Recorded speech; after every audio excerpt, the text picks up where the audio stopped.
ataque em relação à questão de, aquela coisa, por que você tenta fazer a fala dos mandamentos e eventualmente você não faria em 2019 e 2020? Porque em 2019 e 2020 não só não haveria pressão, como eu acharia que eventualmente haveria escândalo no sentido que mesmo que eu obedecesse os mandamentos, eu não conseguiria conter o escândalo das pessoas, e mesmo em relação à questão de outros possíveis ataques poderia acontecer, porque isso seria pensado no sentido de que não, as pessoas não vão discordar da igreja e podem eventualmente até tentar tirar algum tipo de satisfação da própria igreja.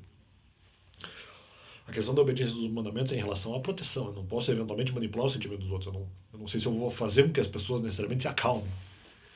No caso da pregação e falar contra Cristo, ou por falar contra Cristo, ou porque as pessoas agora vão se sentir enganadas, já que eventualmente eu estaria sugerindo outra coisa, né? Se elas se convencessem de que isso estaria certo, e que na verdade então Cristo de alguma forma seria uma fachada.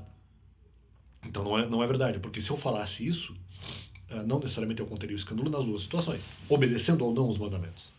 Porque obedecendo os mandamentos eu não posso controlar o sentimento alheio. Pode haver escândalo do mesmo jeito. Mas então você acha que deveria falar em 2022? Porque talvez em 2022 houvesse a necessidade mesmo assim. Talvez fosse a vontade de Deus que eventualmente isso fosse feito em termos de escândalo. E mesmo em termos de que as pessoas ficassem contra a igreja. Era essa a questão. O que eu estou dizendo é que em 2019, 2020, em pouco tempo, eu não teria coragem de fazer isso. Justamente porque eu anteciparia que talvez o sentimento fosse esse, mesmo que eu obedecesse os mandamentos. Eu não pensaria rápido, até porque teria outras informações para aprender e tudo mais. Mas porque em 2019, 2020 a situação seria outra, eu não faria isso de maneira tão rápida. Porque eu não teria exatamente como conter. Em 2022, aí tá. 2022 talvez eu tivesse como conter, já que eu teria mais pregações para fazer, inclusive, lembra? Em 2019, 2020 eu não teria nem quantidade de pregações para fazer isso. E isso também foi calculado. Em 2022 talvez houvesse uma quantidade maior de pregações para eu explicar melhor. E se mesmo assim houvesse escândalo, talvez houvesse, aí sim talvez fosse exatamente da vontade de Deus, uma vez que haveria necessidade de alguma forma de libertação. Que não haveria em 2019, 2020, eu não aceitaria. Mas aí, por mais medo que eu teria, em 2022 eu teria menos medo disso.